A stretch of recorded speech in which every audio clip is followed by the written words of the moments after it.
Être seul, c'est le secret de l'inventivité. Être seul, c'est le moment où les idées naissent. Bien que libres de penser et d'agir, nous sommes tenus ensemble, comme les étoiles dans le firmament, avec des liens inséparables. Ces liens ne peuvent être vus, mais nous pouvons les sentir. Les grands moments naissent les grandes opportunités. L'individu est éphémère, les races et les nations viennent et passent, mais l'humain reste. C'est là que réside la différence profonde entre l'individu et l'ensemble. Le don de la force mentale vient de Dieu, être divin, et si l'on concentre son esprit sur cette vérité, nous devenons accordés comme un instrument. Avec ce grand pouvoir, ma mère m'a appris à rechercher toute vérité dans la Bible. Laissons l'avenir dire la vérité et évaluer chacun en fonction de son travail et de ses accomplissements. Le présent est à eux. Le futur, pour lequel j'ai réellement travaillé, est le mien. En aucun cas, nous ne pourrions obtenir une telle idée de la grandeur de la nature que lorsque l'on considère, conformément à la loi de la conservation de l'énergie dans l'infini, les forces sont dans un équilibre parfait et dont l'énergie d'une simple et unique pensée unique peut déterminer le mouvement d'un univers. Dès l'enfance, j'ai été contraint à concentrer mon attention sur moi-même. Cela m'a causé beaucoup de souffrance, mais selon mon point de vue actuel, c'était une bénédiction déguisée qui m'a appris à apprécier la valeur inestimable de l'introspection dans la préservation de la vie, ainsi comme moyen de réalisation. Ce qu'un homme appelle Dieu, un autre appelle les lois de la physique. Je pense qu'aucun frisson pouvant traverser le cœur d'un humain n'est comparable à ce que ressent un inventeur lorsqu'une création de son esprit se réalise avec succès. De telles émotions font oublier à un homme la nourriture, le sommeil, les amis, l'amour, tout. Mon cerveau n'est qu'un récepteur dans l'univers. Il y a un cœur duquel on obtient la connaissance, la force et l'inspiration. Je n'ai pas pénétré dans les secrets de ce cœur, mais je sais qu'il existe. Tout le monde devrait considérer son corps comme un don inestimable de la part de l'un. Celui qui aime par-dessus tout, c'est une merveille artistique, d'une indescriptible beauté et d'un mystère au-delà de toute conception humaine, si délicat d'un simple mot, un souffle, un regard, que dis-je, une pensée peut lui nuire. Un simple rayon de lumière d'une étoile lointaine arrivant aux yeux d'un tyran, une époque révolue, a peut-être changé le cours de sa vie, peut-être changé le destin des nations, ou peut avoir transformé la surface du globe, si intriquée, si inconcevablement complexes sont les processus de la nature. La nourriture accroît la masse, la paix diminue la résistance, et le travail accroît la force qui accélère le mouvement humain. Ce sont les trois seules solutions possibles pour accroître l'énergie humaine. L'invention est le plus important produit du cerveau créatif de l'humain.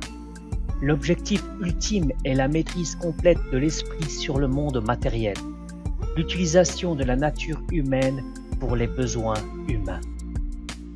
La vie est et sera toujours une équation incapable d'être résolue, mais elle contient certains facteurs connus. Je me fiche qu'ils aient volé mon idée. Je m'inquiète du fait qu'ils n'en aient pas eux-mêmes. Les scientifiques aujourd'hui pensent profondément plutôt que clairement. Il faut être saint d'esprit pour penser clairement, mais on peut penser profondément et être totalement fou. Aujourd'hui, les scientifiques ont substitué les mathématiques aux expériences, alors ils errent d'équation en équation, créant éventuellement une structure qui n'a aucun lien avec la réalité. Nous aspirons à de nouvelles sensations, mais nous serons bientôt indifférents à celles-ci. Les merveilles d'hier sont les choses courantes d'aujourd'hui. Si seulement vous connaissiez la magnificence de 3, 6 et 9, alors vous auriez la clé de l'univers. Si étonnants sont les faits dans cette connexion, qu'il semblerait que le Créateur lui-même avait conçu électriquement cette planète. Les inventeurs n'ont pas de temps pour la vie conjugale. Très certainement, quelques planètes ne sont pas habitées, mais d'autres le sont. Et parmi toutes ces planètes, il doit exister la vie dans diverses conditions et phases de développement. L'économie de la transmission d'énergie sans fil est d'une importance suprême pour l'humanité. Ce que nous désirons maintenant est un plus proche contact et une meilleure compréhension entre les individus et les communautés partout sur Terre, ainsi que l'élimination de l'égoïsme et de l'orgueil qui sont toujours sujets à plonger le monde dans la barbarie primitive et les conflits. La paix ne peut provenir que comme une conséquence naturelle d'une illumination universelle. Je ne pense pas que vous puissiez nommer beaucoup de grandes inventions qui ont été réalisées par des hommes mariés. Nos vertus et nos défauts sont inséparables, comme la force et la matière. Lorsqu'ils sont séparés, l'être humain n'est plus. Tout ce qui est grand dans le passé a été ridiculisé, condamné, combattu, supprimé, seulement pour faire émerger ce qu'il y a de plus puissant et de triomphant de cette lutte. La pression du travail et le flux incessant des idées se déversant dans notre conscience à travers toutes les portes de la connaissance rendent l'existence moderne risquée à bien des égards.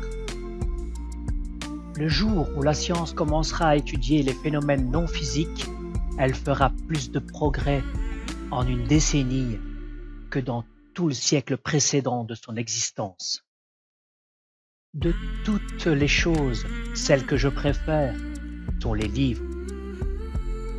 Je suis reconnu pour être un des plus travailleurs et peut-être le suis-je. Si réfléchir équivaut à travailler, c'est pourquoi j'ai dévoué la plupart de mes heures de veille. Mais si travailler est interprété comme une performance, définie dans le temps spécifique et accordée une réglementation stricte, alors je suis peut-être le pire des fainéants. Je fais partie d'une lumière, et cela est la musique. La musique remplit mes 6 sens. Je la vois, je l'entends, je la sens, je la ressens, je la touche et la pense. Penser, cela est mon 6e sens. Les particules de lumière sont des notes écrites. Un éclair d'orage est peut-être une sonate entière. Un millier de boules d'éclairs, un concert. Pour ce concert, j'ai créé une boule de foudre qui peut être entendue sur les sommets glacés de l'Himalaya. Je me suis coupé le doigt et cela me fait mal. Ce doigt est une partie de moi. Je vois un ami souffrir et cela me fait souffrir aussi. Mon ami et moi sommes un. Et maintenant, je vois un ennemi terrassé, un morceau de matière, dont tous les morceaux de matière dans l'univers. Je me soucie moins et cela me chagrine encore. N'est-ce pas la preuve que chacun de nous n'est qu'une partie d'un tout? La nature peut atteindre le même résultat à bien des égards. Dans le monde des organismes, dans la vie, une impulsion a commencé à créer, à un certain moment peut-être, à la vitesse de la lumière, à d'autres moments aussi, si lentement que pendant très longtemps, cela me semblait immobile, traversant des processus d'une complexité inconcevable pour les humains, mais sous toutes ses formes, à chaque étape, son énergie a toujours, à jamais, été intégralement présente. La plupart des personnes sont tellement absorbées dans la contemplation du monde extérieur qu'ils sont totalement inconscients de ce qui se passe en eux-mêmes. La mort prématurée de millions de personnes est principalement liée à cette cause. Même parmi ceux qui exercent leur attention, C'est une erreur commune pour éviter l'imagination et ignorer les dangers réels. Et ce qui est vrai pour un individu s'applique aussi plus ou moins à un peuple dans son ensemble. La science, elle aussi reconnaît cette connexion entre les individus séparés, mais pas tout à fait dans le même sens. Lorsqu'elle admet que les étoiles et les planètes et les lunes d'une constellation sont un seul corps, elle ne fait aucun doute que ce sera confirmé expérimentalement dans les temps à venir. Lorsque nos moyens et méthodes pour enquêter sur les états psychiques et d'autres phénomènes pourront avoir été portés à une grande perfection. Je me fiche qu'ils aient volé mon idée. Je m'inquiète du fait qu'ils n'en aient pas eu eux-mêmes. Si votre haine pouvait être transformée en électricité, cette dernière éclairerait le monde entier. Nous avons donc trouvé que les 3 solutions possibles du grand problème de l'accroissement de l'énergie humaine ont leur réponse par les 3 mots: nourriture, paix, travail. Plus d'une année, j'ai pensé et réfléchi, je me suis perdu moi-même en spéculations et théories, considérant l'humain comme une masse mue par une force observant son inexplicable mouvement, quelque chose de mécanique, et appliquant les simples principes de la mécanique à l'analyse de ces derniers, jusqu'à ce que j'arrive à ces solutions, juste pour réaliser ce qu'ils m'ont appris au cours de mon enfance. Si vous voulez trouver les secrets de l'univers, pensez en termes d'énergie, de fréquence, d'information et de vibration.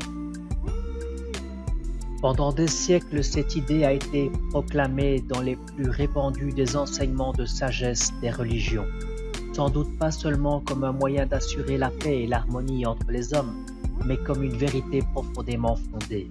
Le bouddhisme l'exprime d'une manière, le chrétien d'une autre, mais les deux disent la même chose, nous sommes tous un. Quand nous parlons de l'humain, nous avons une conception de l'humanité dans son ensemble. Avant d'appliquer des méthodes scientifiques pour comprendre son mouvement, nous devons l'accepter comme une réalité physique.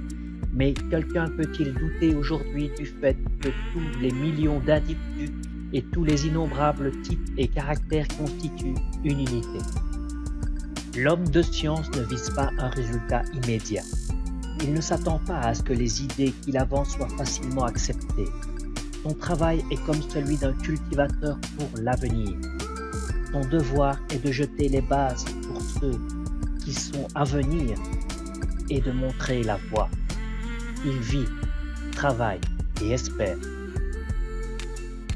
L'instinct est quelque chose qui transcende la connaissance.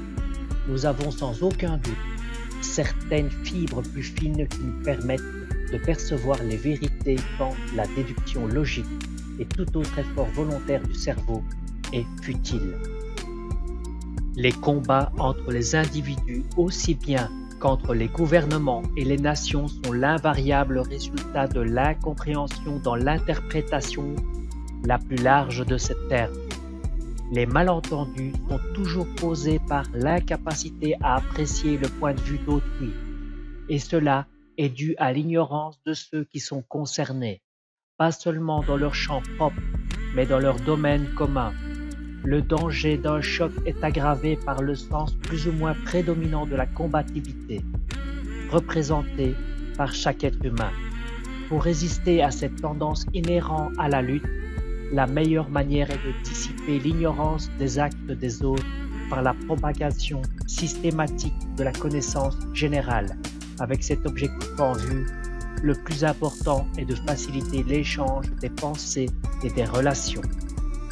Tout comme j'ai prononcé ces mots inspirants, l'idée m'est venue en un éclair, et en un instant la vérité fut révélée. J'ai dessiné avec un bâton dans le sable le schéma que j'ai montré 6 ans plus tard devant l'Institut américain des ingénieurs électriques. Et mon ami les comprenait parfaitement. Les images que j'ai vues étaient merveilleusement nettes et claires.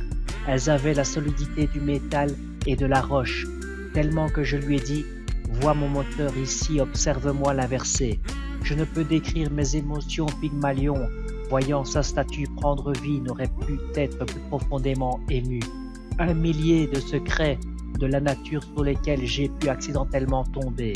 je les aurais donnés pour celui que j'avais arraché à la nature contre toute attente et au péril de ma vie. Toute matière perspective provient d'une substance primaire ou ténuité au-delà de la conception et remplissant tout l'espace, l'akasha ou éther luminescent, lequel est sollicité par le prana donnant toute vie ou force créatrice qui crée l'existence de toute chose et phénomène dans des cycles qui ne se terminant jamais.